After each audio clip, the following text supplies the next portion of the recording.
Hello guys! It's me again, Krong TV, at sa video ito pag-uusapan natin ang isa na namang napaka-interesanting pangyayari patungkol sa ating paboritong manga at anime series na Boruto, Naruto Next Generation. Pero bago ang lahat, huwag kalimutang mag-like, mag-subscribe, pinutin na rin ang notification bell upang lagi kang updated sa mga susunod na video. A, B, C, D.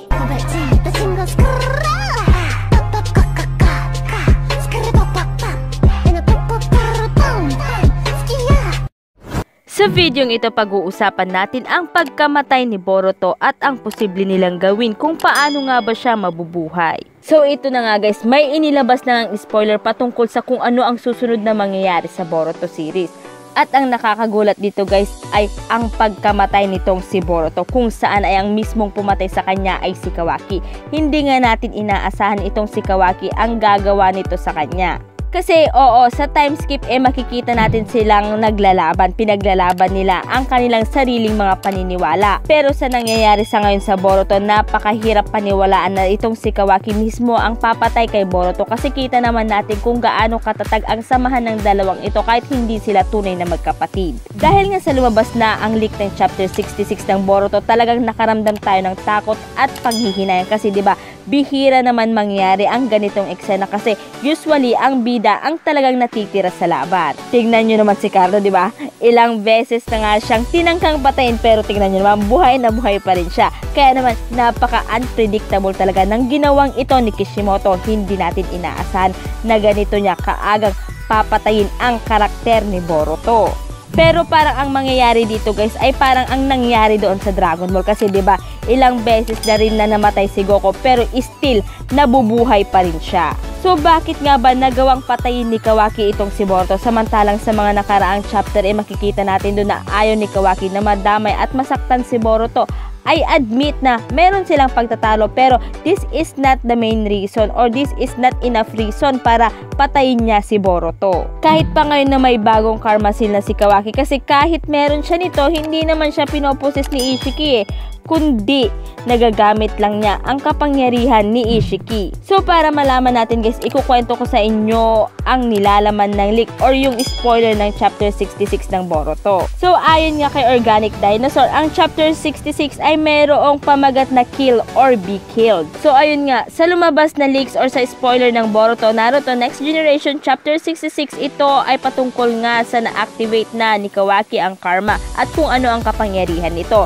At ito rin ay still kinokontrol pa rin ni Momoshiki si Boruto. Taliwas ito sa unang nangyari sa kanya, kung saan ay nagawa ngang magamit ang kapangyarihan ni Momoshiki nang hindi kinokontrol si Boruto. So nagsimula nang atakihin ni Kawaki si Momoshiki, kung saan ay inatake niya ito ng Black Rods at Black Cubes, na alam naman natin 'di ba na ang mga ito ay signature attack ni Ishiki Otsutsuki. Ngunit ang mga pag-ataking ito ni Kawaki ay nagawang maiwasan ni Momoshiki kapag ito ay papalapit na nga sa kanya.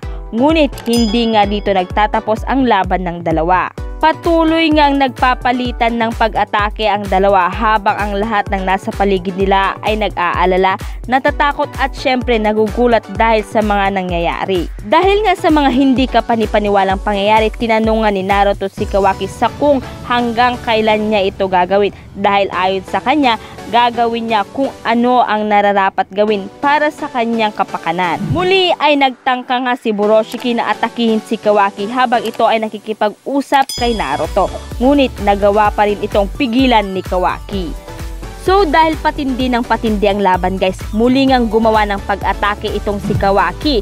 Ngunit nagawa din itong mapigilan ni Momoshiki at nagtangka ngang sipain si Kawaki. Ngunit pinaliit ni Kawaki ang kanyang sarili at mabilis din itong ibinalik sa dati. Dahil dito naghagis nga ng shuriken itong si Momoshiki, but still nagawa pa rin itong iwasan ni Kawaki, kung saan ay pinaliit niya muli ang kanyang sarili. Habang patuloy sa paglalaban, patuloy din naman si Naruto sa pagkagulat at pagkabalisa sa mga nangyayari sa kanyang dalawang anak. Biglang ang nagbukas ang left eye ni Momoshiki, kung saan indication ito na bumabalik na si Boruto. Ngunit si Kawaki ay nagtangkang muling atakihin ng Black Rods, kung saan ay tatamaan nito ang braso ni Boruto, ang kanyang tiyan, balikat at tuhod nito. Kasunod nito ang isang malaking black cubes ang lumitaw nga sa itaas ni Boruto, ngunit nagawa nga siyang iligtas ni Naruto bago pa man matamaan itong si Boruto. Matapos nga nito ay sinabi nga ni Naruto kay Kawaki na siya ay huminahon at magpalamig muna bago pa man niya mapatay itong si Boruto. Nang ano-ano tuluyan ngang nagbukas ang left eye ni Boruto, ibig sabihin nito ay bumalik na si Boruto. Sinabi nga ni Boruto na halos mapatay na niya si Naruto at sinabi nga ni Kawaki na Boruto, naaalala mo pa ba ang sinabi ko sa'yo? So ang binabanggit nga ni Kawaki na sinabi niya kay Boruto ay isa siya sa gagawa ng paraan upang mawala nga ang karma ni Boruto. Sinabi nga ni Boruto na naaalala niya ito at binanggit nga ni Boruto na mayroon nga silang last resort. Patuloy pa nga rin sa pag-uusap si Boruto at Kawaki habang si Naruto ay nagtatanong kung ano ang kanilang ibig sabihin at humingi nga ng tawad itong si Boruto kay Naruto. At dahil dito ay pinilit at dali-daling lumapit si Naruto kay Boruto at tinanong kung ano ba ang balak nilang gawin. So dahil dito ay pinalayo nga ni Boruto si Naruto gamit ang wind release na Guild Pound. At sinabi nga ni Kawaki na talagang prepared nga si Boruto dito. At sinabi nga ni Boruto kay Kawaki na ito lang ang natatanging hiling ko sa'yo. Gawin mo na habang nasa consciousness pa lang ako.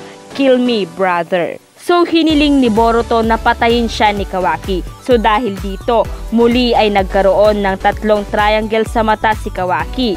At sinaksak si Boruto sa dibdib nito. Dahil dito ay gulat na gulat si Naruto at si Shikamaru. Samantalang si Code ay neutral pa rin ang reaksyon nito. So dahil nga dyan guys ay napahiga si Boruto at nawalan ng malay. So dyan nga maaari nagtapos ang chapter 66 guys. So kung totoong dahil dito ay namatay si Boruto, paano siya nabuhay? Kasi 'di ba nandoon siya sa time skip. So ang isa nga lang nakikita ko ang maaaring gawin o maaaring paraan upang mabuhay si Boruto. So kung natatandaan nyo guys yung pag-uusap nila Kawaki at Boruto kung saan nga ay nagbigay ng suggestion si Kawaki na maglagay nga ng karma itong si Boruto kay Code upang nga just in case na mawala si Boruto or maposes siya muli ni Momoshiki ay magre-resurrect lang siya kay Code. So kung natatandaan nyo yung pag-uusap nilang yan guys, maaaring malakas ang loob ni Kawaki na patayin si Boruto dahil maaaring nakapaglagay na sila ng karma kay Code noong maaga pa. At dahil dito ay muling mabubuhay si Boruto. Maaaring plano na nilang dalawa ito. So, yan lang naman ay ang sa tingin ko guys Pero baka malay nyo gumamit sila ng reanimation jutsu, 'di ba? Kasi napaka-imposible naman na patayin na agad yung karakter ni Boruto kasi 'di ba Boruto yung pamagate at saka nakita na natin siya sa time skip. Marami ang maaaring mangyari dahil dito guys. May posibilidad na magkatotoo na yung teorya na si Boruto ay magiging masama kasi 'di ba sa time skip hindi pa din natin alam kung sino nga ba ang masama or kung sino nga ba ang totoong nagwasak sa Konoha. Kasi parang ang sinusunod ngang karakter ngayon ni Boruto ay ang karakter ni Sasuke. So, paganda na nga ang Boruto guys, nakaka-excite na ang mga susunod na mangyayari. Pero sa tingin nyo guys, ano kaya or paano kaya mabubuhay itong si Boruto? So dahil dyan, i-comment nyo ang inyong kasagutan sa ating comment box. At dito na nga nagtatapos ang video ito. Any comment and suggestion, just comment down below. Thank you!